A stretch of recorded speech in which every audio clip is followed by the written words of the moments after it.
Ilia Topuria es idolatrado por muchos, Topuria is a monster, bro. Topuria is a nightmare. pero también es odiado por bastantes. I cannot stand this fucking guy, bro. This dude legit thinks he's Conor, bro. ¿Por qué divide tanto al público esta estrella de UFC? Desde una pelea de hotel contra Paddy Pimblett, sus polémicas con otros peleadores, Ilia, me la pelas. la vez que por poco lo noquean, las veces que él ha noqueado, sus controvertidas declaraciones, Considero que soy un papá comparado con Khabib. las críticas, He is not Spanish. He is Georgian. los aplausos. Ilia Topuria es el futuro ahora mismo de la UFC con 27 años. Y ahora que logró lo imposible noqueando a una leyenda, te cuento la historia de Ilia Topuria y a ti te toca decidir si lo amas o lo odias.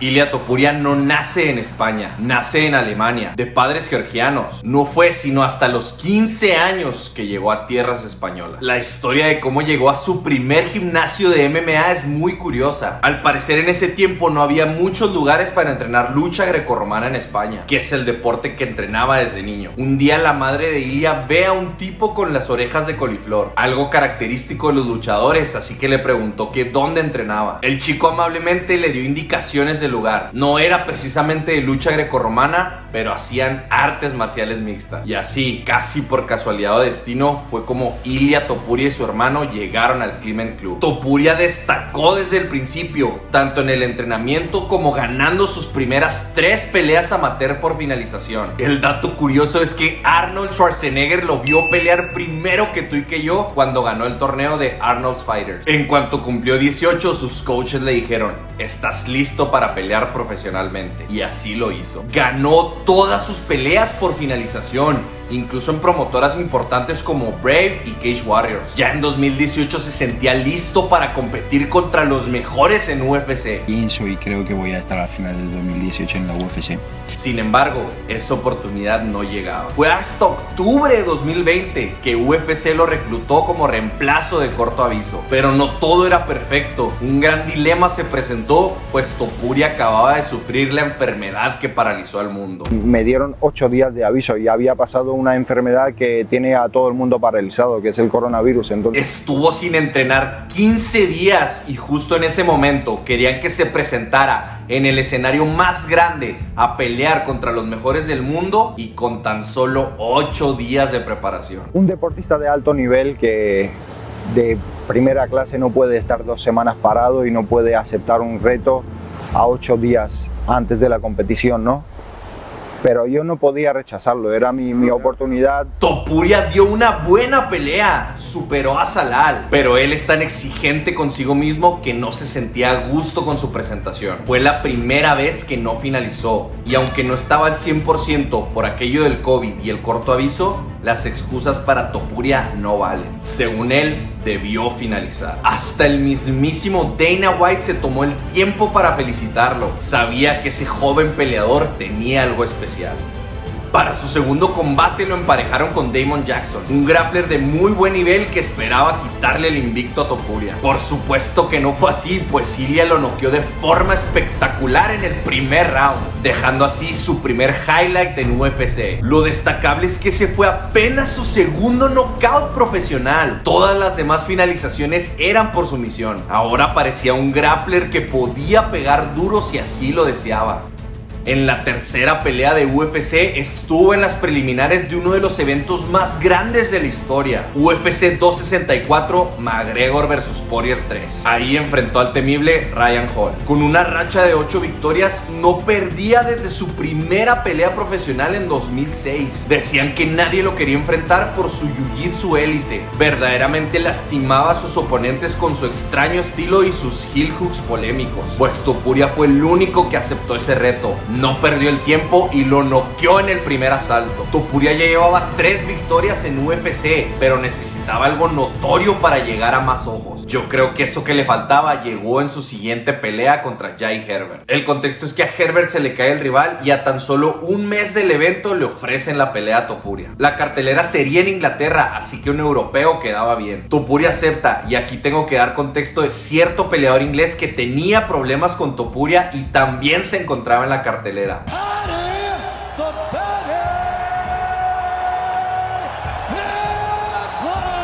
La polémica entre Pimblet y Topuria empezó por un tuit del inglés. He leído algo como: ahora entiendo por qué Rusia bombardeó Georgia, porque sois unos idiotas. Se lo toma de broma que en esa guerra, ¿sabes?, murió gente inocente, niños, gente que no tiene nada que ver. Es un pendejo.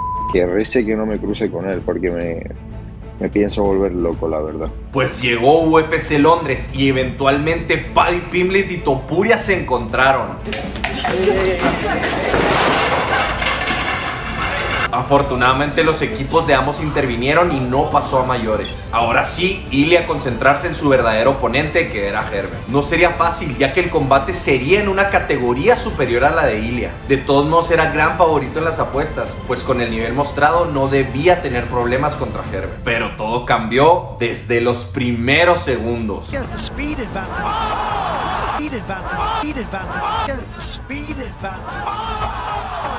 Esa misma patada ya lo había atormentado en el pasado. Aturdido y desde el suelo, su cuerpo reacciona casi en automático para buscar el derribo. Controla a Herbert y se salva de lo que pudo haber sido su primera derrota. Parece que esa patada lo hizo enojar, porque en el segundo asalto sale de forma violenta a buscar la finalización. ¿Y qué clase de knockout nos regaló? Como dije antes, Topuria necesitaba algo así de sorprendente. Con ese highlight y con la pelea de hotel contra alguien tan popular como Paddy Pimblett, Topuria empezó a sonar en los medios. Con esa actuación se ganó un bono de la noche y la oportunidad de enfrentar a su primer rankeado. Estaba supuesto a enfrentar a Edson Barbosa, pero las circunstancias y el destino lo llevaron a brincar hasta un top 10 de la categoría. El número 9 del mundo, Bryce Mitchell.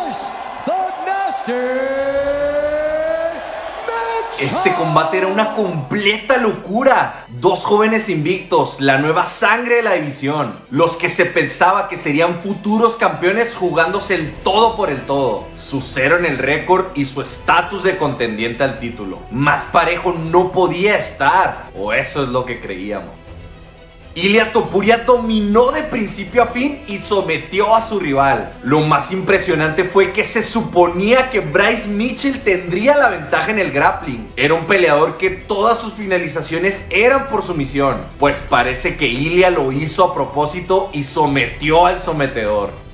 En este punto tengo que hablar de cómo se encontraba la división para entender el resto de la historia de Ilia. El campeón era Alexander Volkanovski. Tenía ya 3 años dominando la división. Le quitó el título a una leyenda como Max Holloway. Luego lo defendió en una revancha contra él mismo. Después despacha a otros 2 contendientes. Se empezaba a quedar sin rivales porque los que intentaban ascender no podían con el rankeado número 1 Max Holloway. Así que con la racha que juntó eliminando a otros contendientes, se ganó otra oportunidad de ir por el título en una tercera pelea contra Volkanovski. El campeón vuelve a defender exitosamente. Se pacta entonces una pelea entre el número 2 de la división, Yair el Pantera Rodríguez, y el número 5 de la división, Josh Emmett, por el campeonato interino. El ganador enfrentaría a Volkanovski por el título indiscutido. Gana Yair y se dividen los caminos. Él, como campeón interino, enfrentaría a Volk en julio del 2023 y al perdedor Josh Emmett le tocaba enfrentar al joven peleador en ascenso que buscaba su puesto, nuestro protagonista Ilia Topuria. Ilia gana el combate de una forma espectacular. Aunque esta vez no finalizó, fue una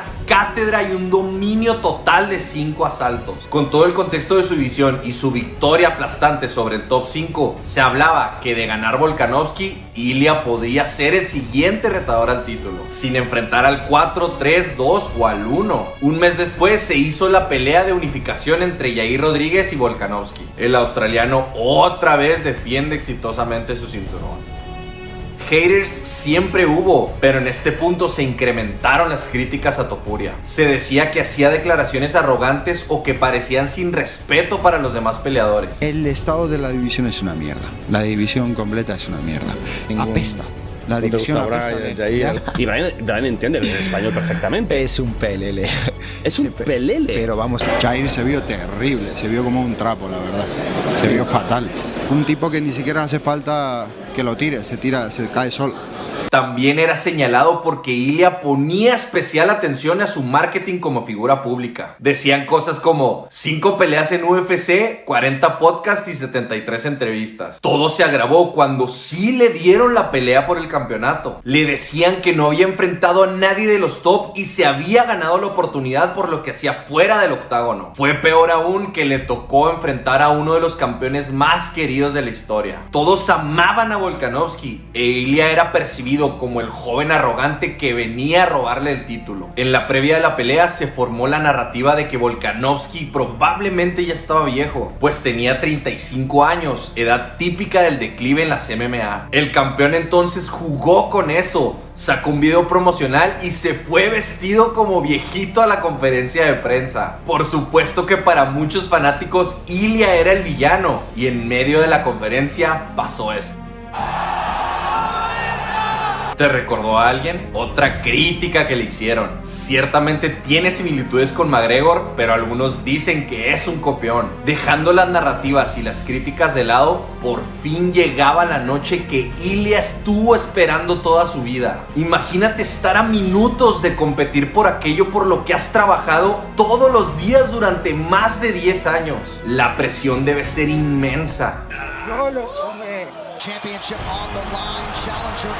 Pues comenzó la pelea. El campeón tenía la estrategia clara: mantener la media y larga distancia, circular constantemente para evitar el peligro de Ilya en la corta. El primer round le salió perfecto. Dañó el rostro de Ilya con golpes rectos entrando y saliendo rápidamente. De seguir así, el sueño de Ilya podría desvanecerse, pero necesitas mucho más que una buena estrategia para frenar a Ilia Topuria. Faltando poco para terminar el segundo round, llegó la bomba.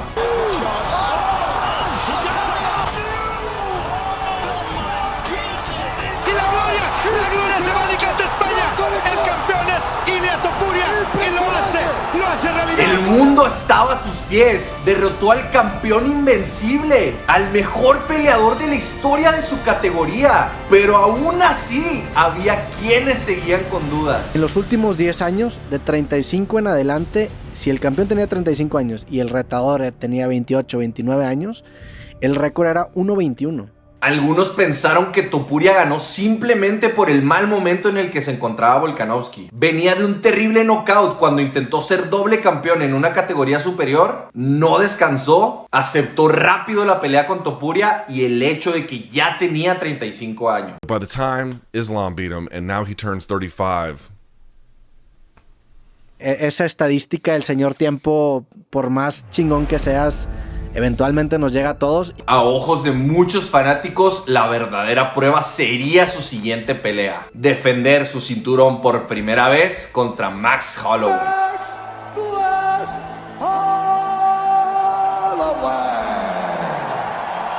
Considerado por muchos como el segundo mejor peso pluma de la historia, compitiendo solo en la liga de Volkanovski y José Aldo. Una total leyenda de UFC, Salón de la Fama, enfrentando a los mejores. Rivales como Conor McGregor, Dustin Poirier, Justin Gaethje y José Aldo, Charles Oliveira. En su división no perdía desde 2013 contra alguien que no se llamara Volkanovski. Considerado la mejor quijada de la historia, nunca había sido noqueado. No tenía ni siquiera un knockdown registrado. En resumen, una bestia en su prime. Con 32 años no había el pretexto de la edad. Además venía de dar una de las mejores actuaciones del año. Meses atrás invitó a intercambiar a Justin Gaethje en los últimos 10 segundos de su pelea y lo noqueó en el último instante, dejándonos uno de los mejores finales en la historia de UFC. De hecho, en la previa de la pelea Topuria vs Holloway se habló mucho de eso. 10 seconds, you're gonna walk to the middle of the cage. First 10 seconds, I'm gonna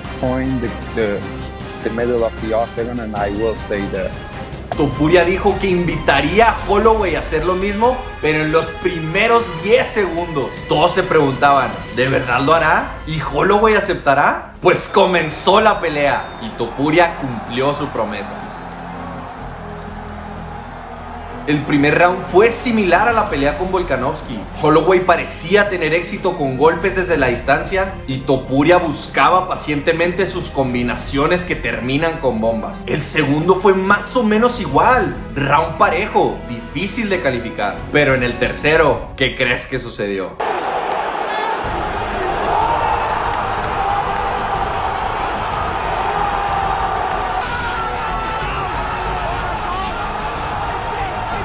Ilia Topuria logró lo imposible, noqueó al peleador más difícil de noquear. Juntó 2 de las mejores victorias seguidas de la historia, nada más y nada menos que Alexander Volkanovski y luego Max Holloway. ¿Qué pasa si vences a los que son posiblemente los 2 mejores peleadores en la historia de tu categoría? ¿Dónde te coloca eso? La leyenda de Ilia Topuria comienza aquí y ser el mejor peleador de la historia es su meta. Ahorita ya, ¿en qué lugar del top histórico lo colocas? ¿Y crees que llega a ser el número 1?